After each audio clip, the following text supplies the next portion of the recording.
गीता को ध्यान में रखकर हम सभी चिंतन कर रहे थे। भगवान श्री कृष्ण ने आत्म उद्धार का एक मार्ग दर्शाया, जिसमें उन्होंने कहा प्रत्येक दिन, प्रत्येक पल, प्रत्येक क्षण, प्रत्येक व्यक्ति को अपने जीवन का उद्धार करने के लिए, आत्म उद्धार करने के लिए प्रयत्नशील रहना चाहिए। अपना कल्याण कर सकें, अपने आप को ऊपर उठा सकें, अपने आप को आगे ले जा सकें, अपनी प्रगति कर सकें, अपने आप को अपनी दुर्गति से बचाकर चल सकें।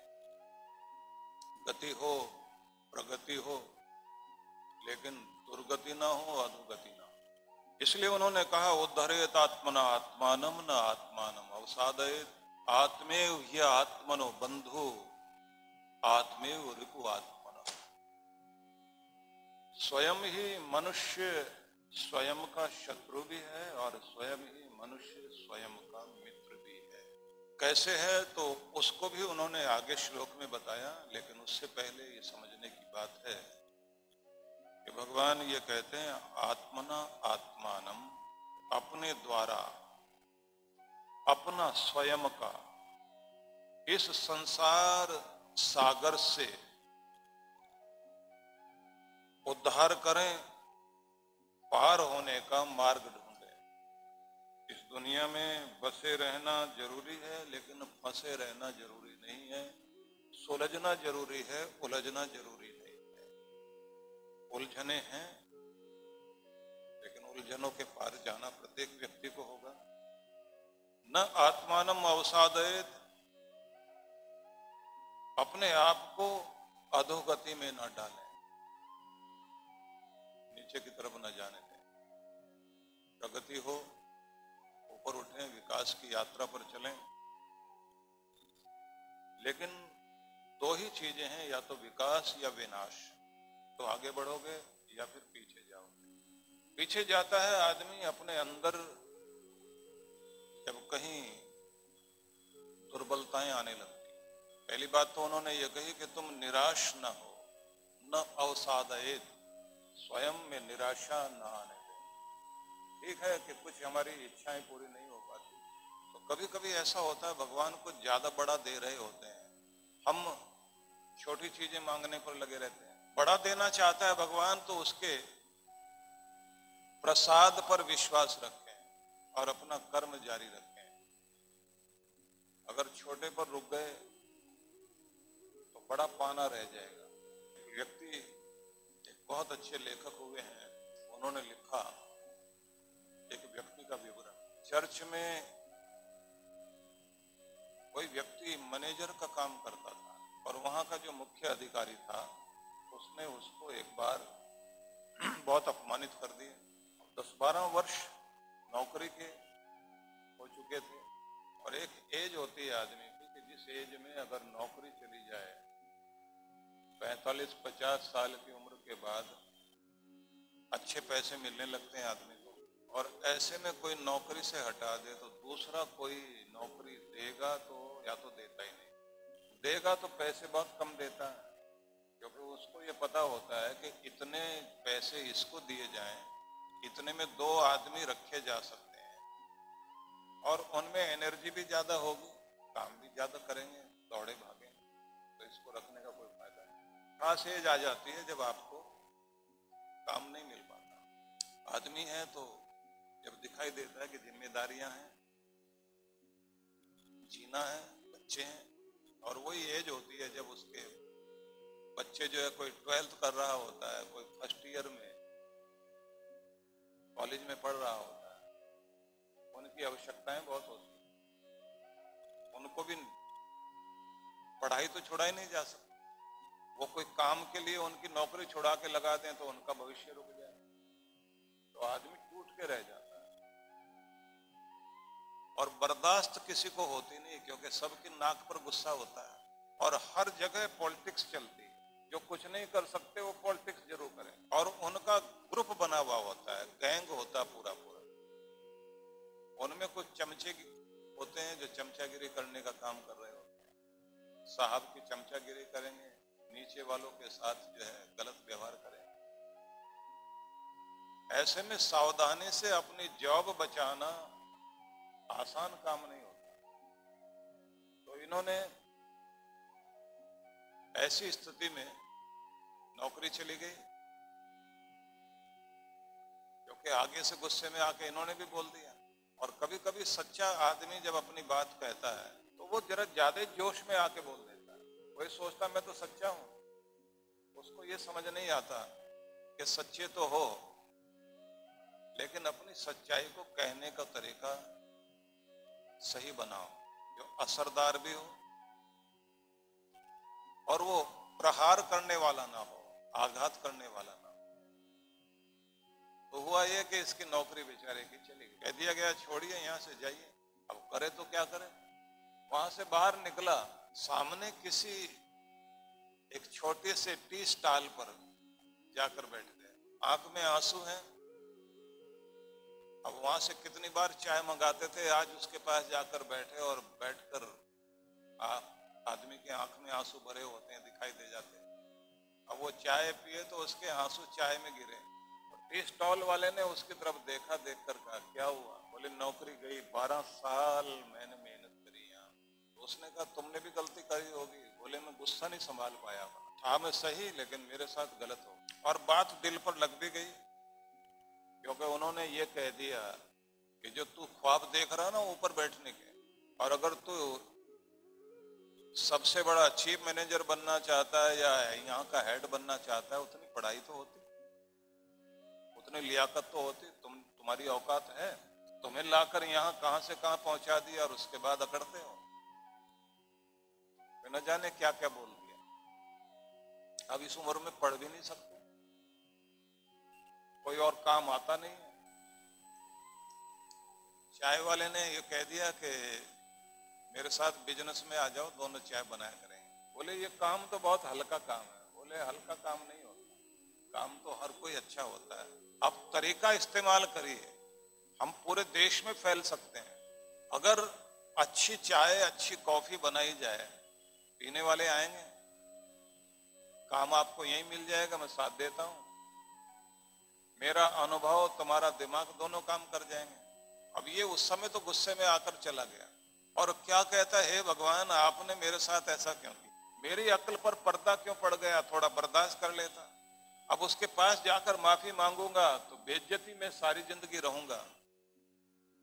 और उसने तो बोल भी दिया था कि मुड़कर आएगा भी, माफी भी मांगेगा तो भी रखने वाला नहीं, मैं तेरे से बहुत दुखी हूं। अब जा भी नहीं सकता वापस। मन में आया कि चलो फिर चाय वाले के पास ही चलते हैं। वहीं पहुंच गया और उससे जाकर बोला कि चलिए जिंदगी की एक नई शुरुआत करते हैं। मैं बहुत बड़ा अपने आप को मानता था और आपके काम को छोटा मानता हूं, लेकिन अगर मैं अपने काम के प्रति आदर दूंगा तो हो सकता है यही काम मुझे बड़ा बना दे। और उन्होंने चाय कॉफी की शॉप खोली और धीरे धीरे गुजारा चलने लगा। थोड़ा सा लोन लिया और अमेरिका में उनके कॉफी सेंटर 600 बन गए, करोड़ों की आय हो गई।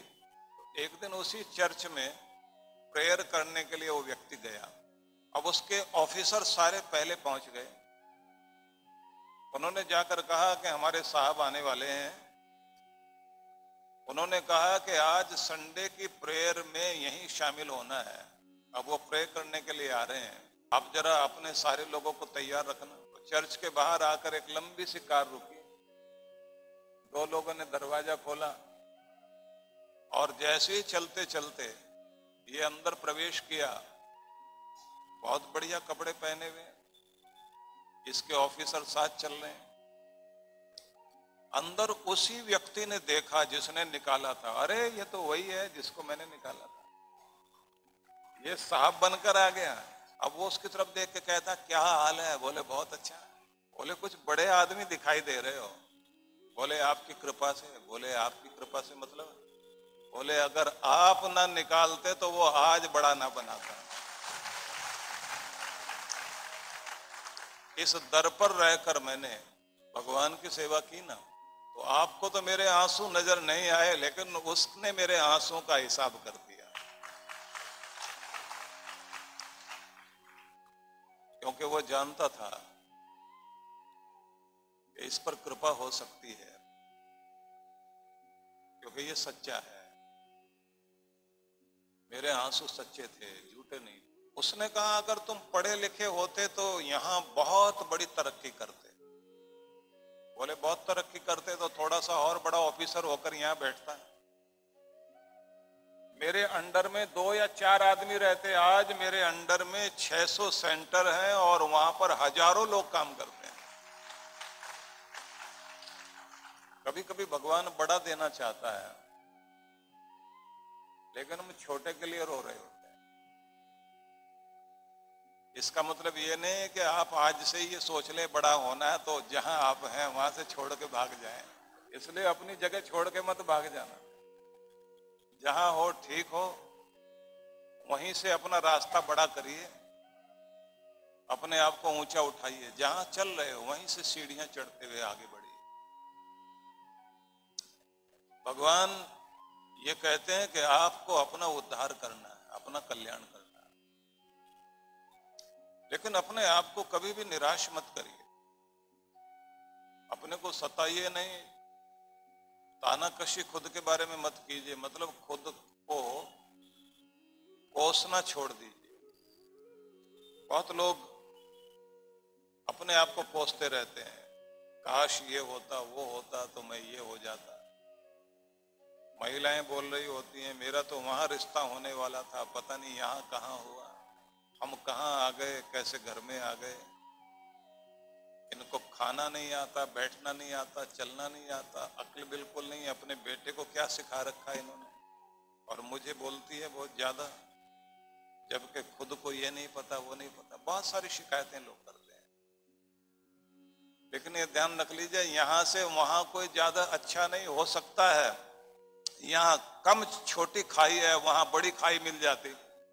इसलिए आप जहां हैं बहुत अच्छे हैं, अच्छी स्थिति में धन्यवाद करना सीख जाइए भगवान का। उसी को बेहतर बनाइए, उसी को अच्छा बनाइए। कभी कभी ऐसी स्थितियां होती हैं कि लोग जगह बदल बदल कर कोशिश करते हैं कि शायद वहां बात बन जाए। कोई घर बदलता है, कोई स्थान बदलता है, कोई ऑफिस बदलता है, और उनकी जिंदगी में कुछ भी अच्छा नहीं होता। कारण क्या है? वो जगह बदल रहा है, लेकिन जो दिमाग बदलना चाहिए, जो अंदर बदलना चाहिए, उसे नहीं बदलता, बाहर बदलता है। आप अपने अंदर चेंज लाइए तो बाहर चेंज लाने की जरूरत नहीं है। अंदर से ठीक हो जाए तो बाहर वाला अपने आप ठीक हो जाता है। कुछ लोगों की हर जगह लड़ाइयां हो रही होती हैं क्योंकि उनके अंदर लड़ाई बैठी हुई है। कुछ लोगों के दोस्त हर जगह बन जाते हैं क्योंकि वो प्यार वाले मिलनसार लोग हैं। कुछ लोगों का बैर हर जगह हो जाता है जाकर, क्योंकि उन लोगों के अंदर बैर बैठा हुआ है। आपके अंदर जो कुछ बैठा हुआ है वही आपके बाहर दिखाई देता है। इसलिए भगवान ने आगे जो एक श्लोक कहा उसमें बात को स्पष्ट किया। बंधुरात्मनस्तस्य येन आत्मेवात्मना जितः अनात्मनस्तु शत्रुत्वे वर्तेत आत्मेव शत्रुवत्। अब अगर इसका अन्वय करके हम अनुवाद करें तो येन आत्मना आत्मा जित, जिसने,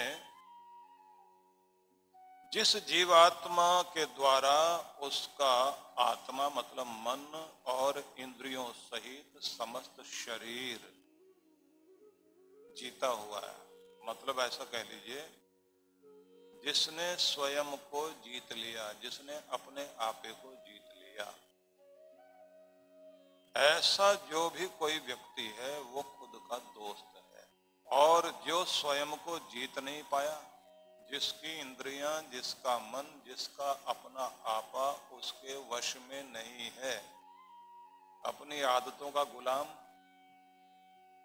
अपने मन का मनमौजी आदमी, मुंह उठाया किधर भी चल पड़ा, सोचने समझने की समझ नहीं है, बुद्धि के द्वारा अपने मन और अपनी इंद्रियों को जो काबू में नहीं लाता, ये ध्यान देने योग्य बात है। हर एक के पास सिर पर नियंत्रण करने के लिए एक ही लगाम है, एक ही ब्रेक है, वो है अक्ल। लोग कहते हैं ना कि तुम्हारी अक्ल कहां मारी गई थी जो तुमने ये किया। जिनकी अक्ल काम नहीं करती, ये ध्यान रख लेना, उनकी इंद्रियां और उनका मन उन्हें ऐसे गड्ढे में ले जाकर गिराता है जिससे बच पाना आसान नहीं होता। तो कहा गया है कि जिन्होंने अपने मन को और अपनी इंद्रियों को अपने बुद्धि के द्वारा नियंत्रित कर लिया, कंट्रोल में ले आए, वो तो खुद के मित्र हैं।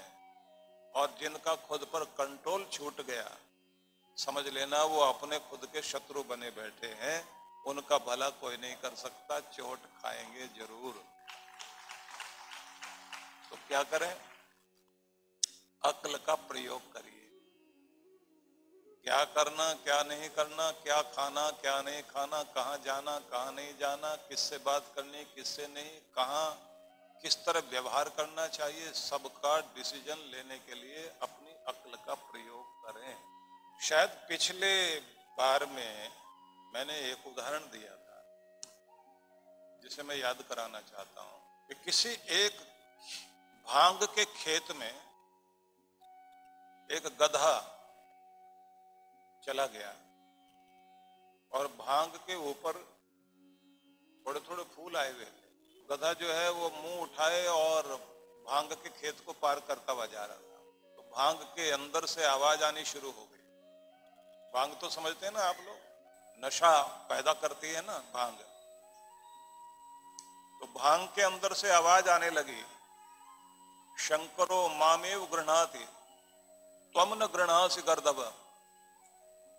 कि शंकर भगवान को भी लोग जो है भांग चढ़ा देते हैं, और एक तो गधा है, मुंह उठाए ऐसे चला जा रहा, थोड़ी बहुत तो खाना। गधे ने जो कहा वो बात याद करने वाली है। गधा कहता है कि आपको खाने के बाद लोग मेरे जैसे हो जाते हैं, गधे हो जाते हैं, और मैं तो पहले ही हूं।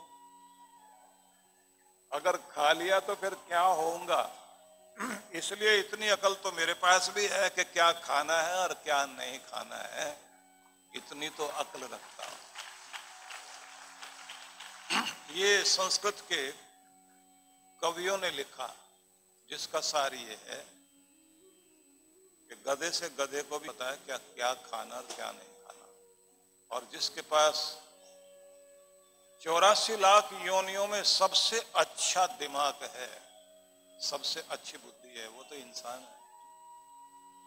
अगर वो अपने खाने में, पीने में, चलने में, फिरने में, व्यवहार करने में अपनी अक्ल का प्रयोग नहीं करता, तो फिर उससे बढ़कर वो कौन होगा? वो समझ गए ना आप लोग, क्योंकि वो नाम लेना ठीक नहीं है ना। धोबी ने कपड़े सुखा रखे थे, तो उसका लड़का जो है जूते पहनकर कपड़ों के ऊपर से चला गया। धोबी ने उसको 2 थप्पड़ लगाए और कहा, नालायक, मूर्ख, गधे, अक्ल नहीं है, कहां चलना चाहिए और कहां नहीं, ये अक्ल नहीं है। इतनी मेहनत से कपड़े धोए और तूने खराब कर दिए। बच्चे को 2 थप्पड़ लगाकर हटा ही था, इतनी देर में देखा उसका गधा भी आके कपड़ों पे खड़ा हो गया।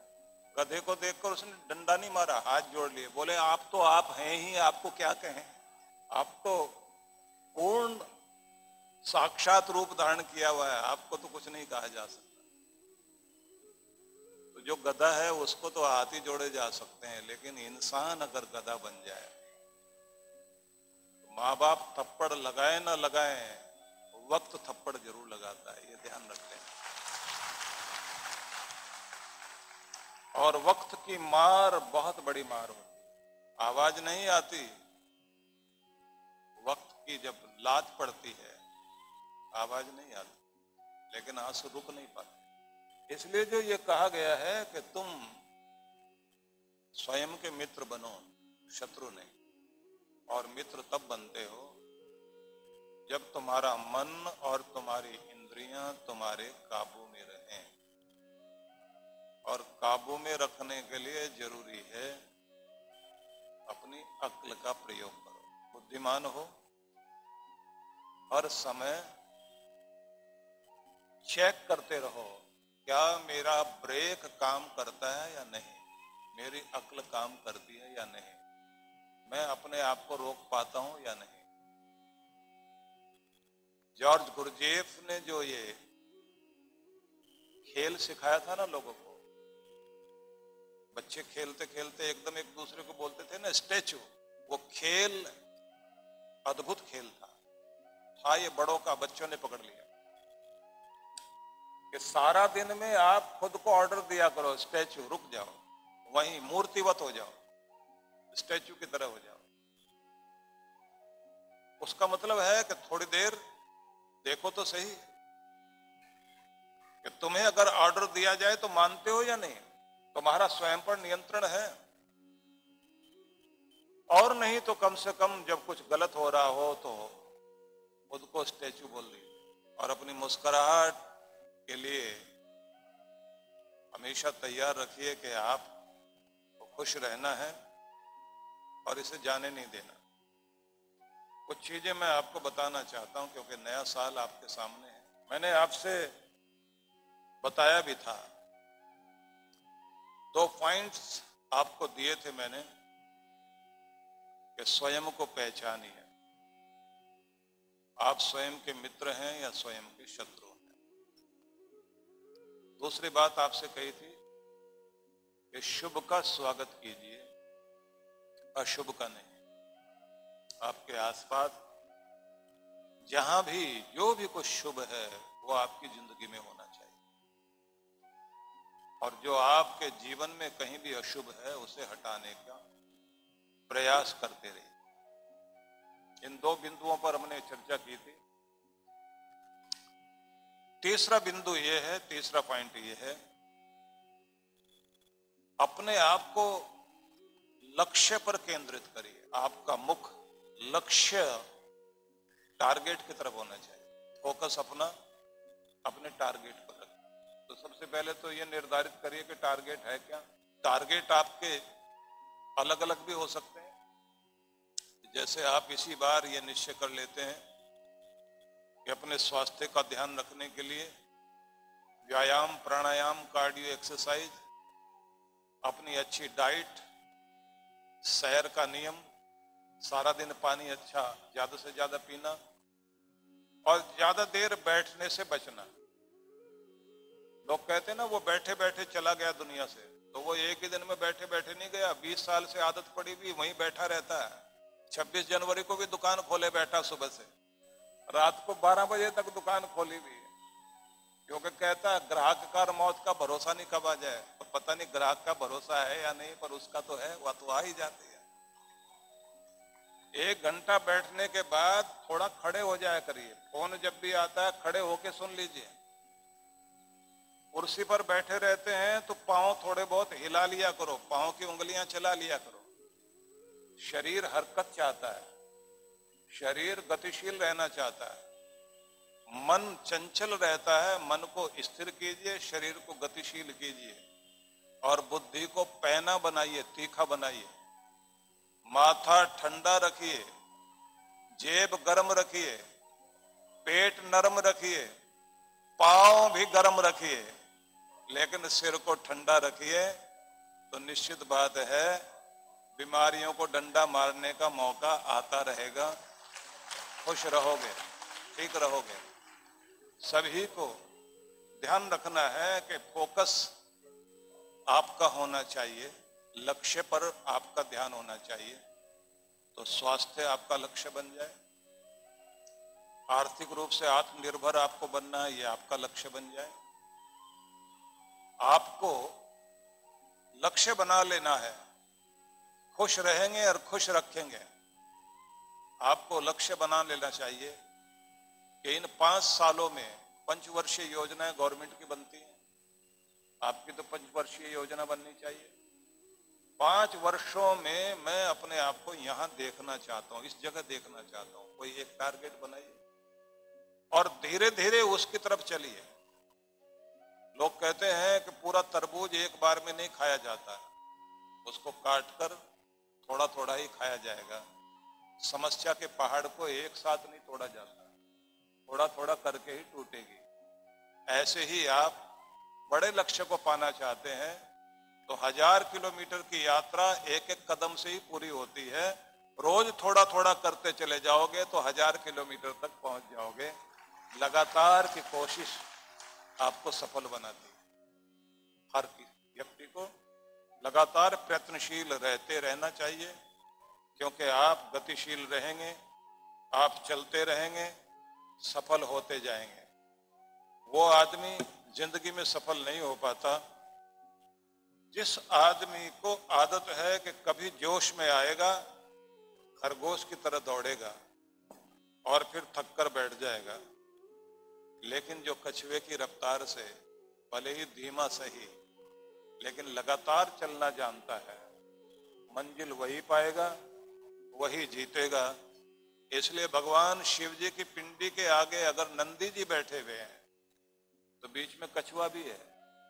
वो दर्शाता है लगातार का प्रयास ही भगवान तक पहुंचाता है। रोज की भक्ति ही आपको सफल करती है।